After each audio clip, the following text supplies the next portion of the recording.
Hello, welcome to Exotic Gardening with me, Yorkshire Kris. In this very short handheld phone video, I'm just going to talk about the snowfall that's expected tomorrow in the northern Midlands of the UK.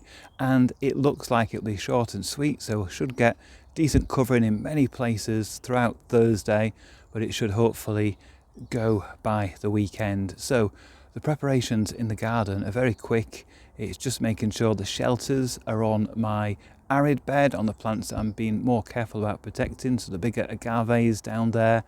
And also I've put some fleece around the top of my Briar Marta just to stop any ice forming in the centre, just in case the snow sticks about a bit longer than expected.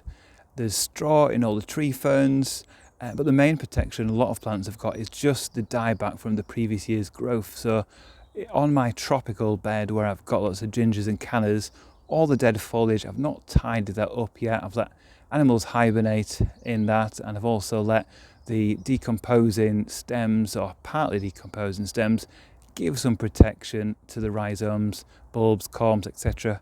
under the ground. Just gives a little bit of insulation.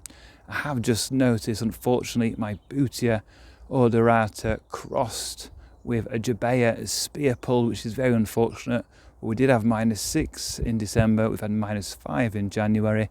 It's not a huge plant, so it's not completely out of the question for these to Spearpull.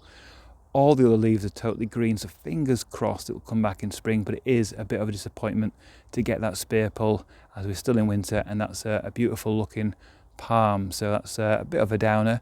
But overall the plants are looking good in the garden, and hopefully the snowfall won't last long and it will melt away by the weekend.